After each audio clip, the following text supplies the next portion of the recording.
لو أنزلنا هذا القرآن على جبل لرأيته خاشعا أنزلنا هذا القرآن على جبل لرأيته خاشعا أنزلنا هذا القرآن على جبل لرأيته خاشعا متصدعا من خشية وتلك الأمثال نضربها للناس لعلهم يتفكرون.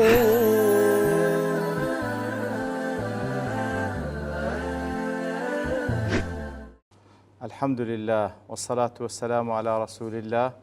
وعلى آله وصحبه ومن والاه. السلام عليكم ورحمة الله. بەڕێزان خۆشحاڵم لەوانەی 1428 لەوانەکانی تەفسیری قورئانی پیرۆز بێمەوە خزمەتتان بەستی ڕەزامەندی رب العالمین و هیوادارم ئێوەی ئازیز سوودی لێ وەربگرن. أعوذ بالله من الشيطان الرجيم. بسم الله الرحمن الرحيم. ولقد آتيناك سبعا من المثاني والقرآن العظيم. بەڵێ خۆشەویستان کولوانە ڕابردوش لە خزمەتەوەتی پیرۆزەدا بووین. رب العالمین ئاماژە بەو نیعمەتە گەورەیە دەکا کە لە ڕێگای پێغەمبەرەوە صلی الله عليه وسلم هەم بە پێغەمبەری بەخشی صلی الله عليه وسلم هەم بەو ئومەتەی بەخشی کە دەفەرمی وەلەقەد ئاتەیناکە سەبعا من المەثانی والقورآن العظیم بەلامی تەوکیدی قەسەمی بە قەدی تەحقیق وەلەقەد ئەعطەیناکە يا محمد صلى الله عليه وسلم بيمان بخشي يا رسول الله 7 آيات 7 من المثاني 7 آيات حفظ آيات كهي سورة الفاتحة كبريتيا لو حفظ آيات سورة الفاتحة التي تتصف بأنها مثان كوصف ذكر بوي أو حفظ آيات مثانية تكرار دبيتو وهي القرآن العظيم القدري أويشيان باشيك لو قرآني كوا فعلا العظيم القدري قدر قيمتي يكزار زور قوريا ديارو كل واني رابردو بعضني أقوال علماء من باس كردي وبردوام دبين لسا تفسير آتكي هذا لزانا دفرمون المراد بالسبع الفاتحة ولقد آتيناك سبعا أو حفته ما بس لسورة فاتحة لبروي حفظ آياته هذه مثاني هذا أيضا المراد بالمثاني كل القرآن 7 من المثاني كوات مثانيك ما بس لقرآن بيروزة حفظ آيات لقرآن بيروز كواب التايبتي سورة الفاتحة كوات التقدير آتك والدي ولقد آتيناك 7 آيات هي الفاتحة حفظ آيات ما بيبخشي كوا سورة الفاتحة وهي من جملة المثاني أو حفظ آياتش هل ضمني أو مثانية الذي هو القرآن أو حفظ آياتش هل لناو أو مثانية كوا قرآن بيروزة لناو أو مثانية كوام بستيدا قرآن بيروزة جرازي دلي وهذا القول عين الأول أو قولش هر عيني وكو قولي كما كوالواني راب الباس ماكر أي تفسير السبع المثاني بأنها الفاتحة وكوا لقولي كميش قتمان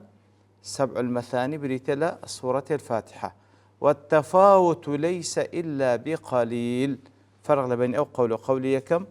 فرق كما والله أعلم لو يندر إذا فرمي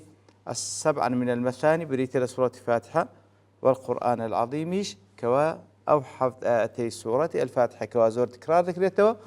هل ضمن قرآن بيروز ليرز فرمي أو رأيك وباس ماكر وتحفتك سورة الفاتحة مثانيك قرآن بيروز وكوا خواي جورز وصفي ذكاء كوا تفرق كان فرق شيء كما مقصد لفرق بين أودوليك دانوي وقيل المراد به بسبعا السبع الطوال ولقد آتيناك 7 كوا رأي زورني علماء 7 حفظ آيات كسورة فاتحة بلام هندي شجدلين أو حفتي كلير آماجي بيدكا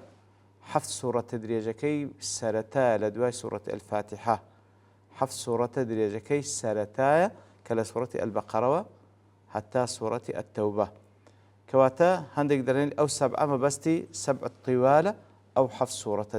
دريجي كوا خواهي سبحانه وتعالى نارديتي.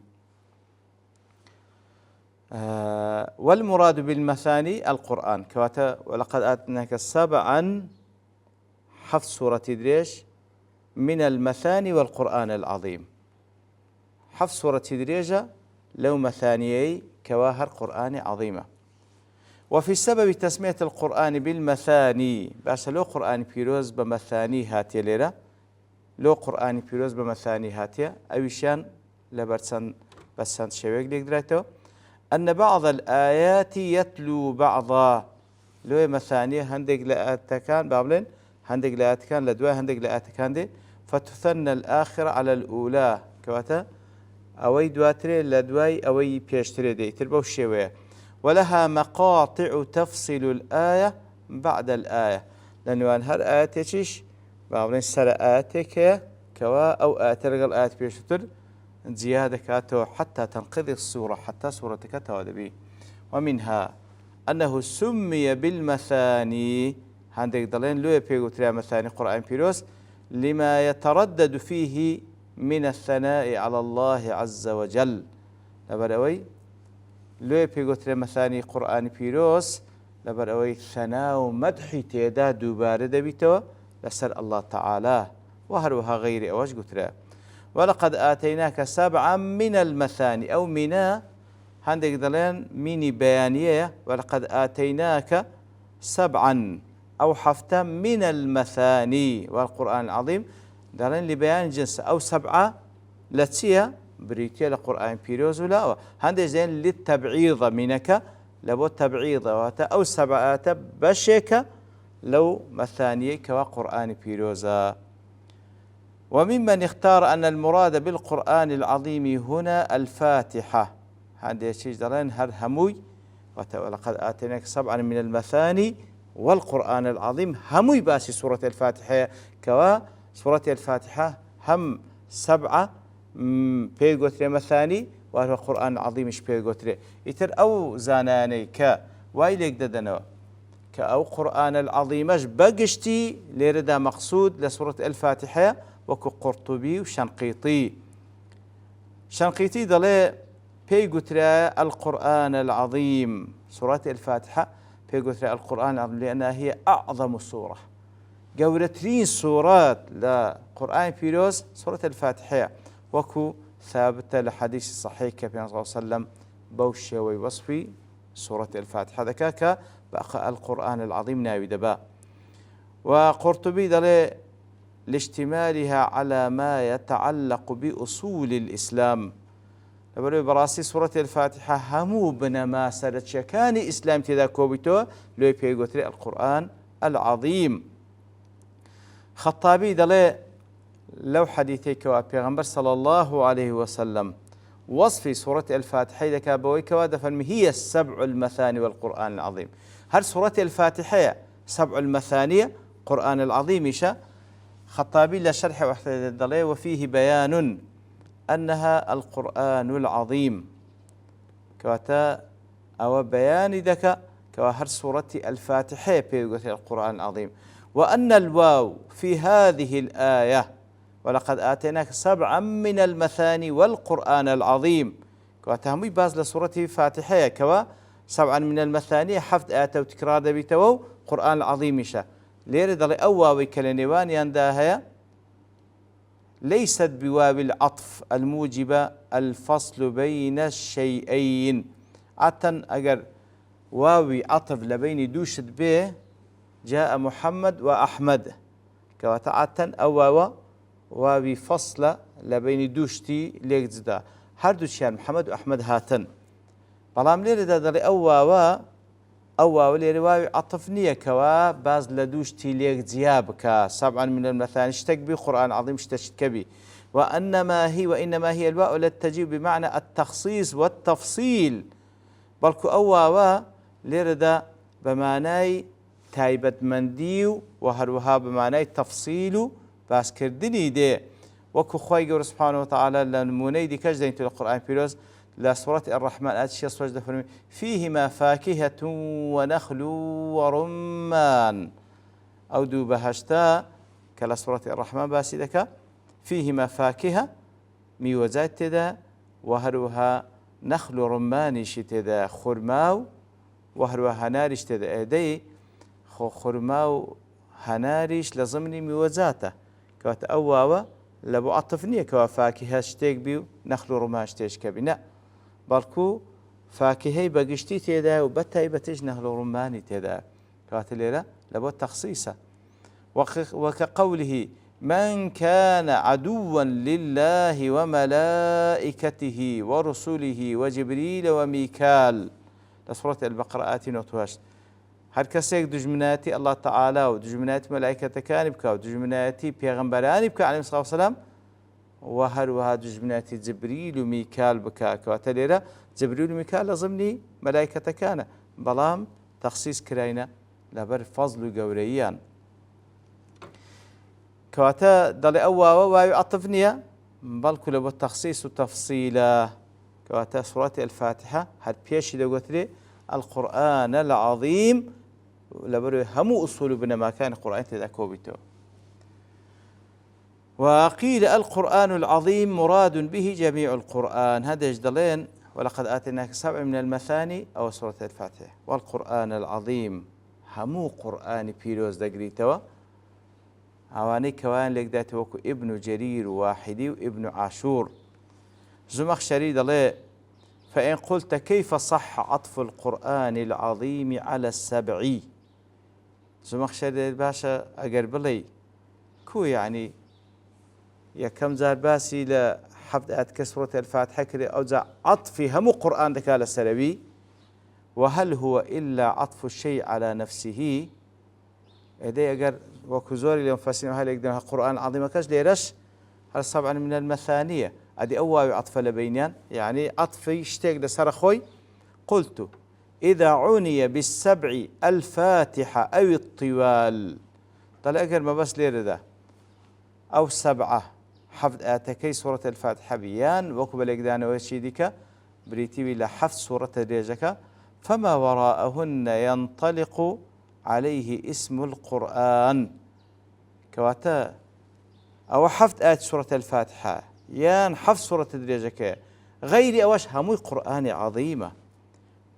لبروي أو ناوي يقع اسم يقع على البعض كما يقع على الكل لبروي كاتك وباز القرآن العظيم ذكا خواهي سبحانه وتعالى أو ناوك همو قرآن بيروز دقريته وهمو سورة كان وهلوها زاري وهي القرآن العظيم بمعنى يك سورة جدي وكو سورة الفاتحة وكلو آتي سورة يوسف دفرمي بما أوحينا إليك هذا القرآن لسورة يوسف وصفي أو سورتي ذكاء بالتابي دفرمي أو قرآن بل لو حديثك وإمام بخاري رواية كردة أبي هريرة دجرت خالد راز دفرمي في صلى الله أم القرآن أصلها هم قرآن دايتشي هم قرآن هي 7 المثاني والقرآن العظيم كواتا سورة الفاتحة كوا أم القرآن 7 المثانية وهو القرآن العظيمة لحديث يشكى كأين إمام بخاري رواية كذا أبي سعيد كريم على دجرت خالد راز دفرمي نيجم نكلم مزجود في غمر صلى الله عليه وسلم بانجي كردم ضلي أمن جواب نداوة قلتي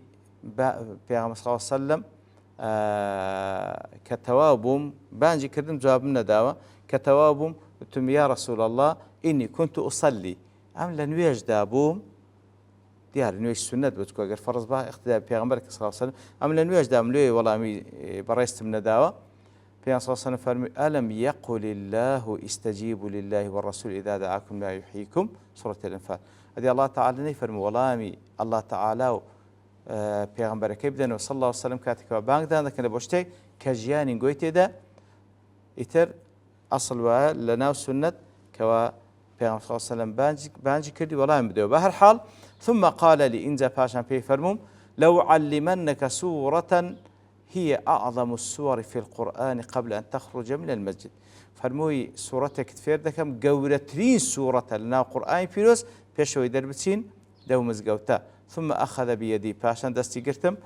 فلما أراد أن يخرج كويستي لمزگەوت دەربچی پێم گوت یا رسول الله پێم نەگوت کەوا سوورەتێکت پێ دەڵێم گەورەترین سوورەتە لە هەم قورئانی پیرۆز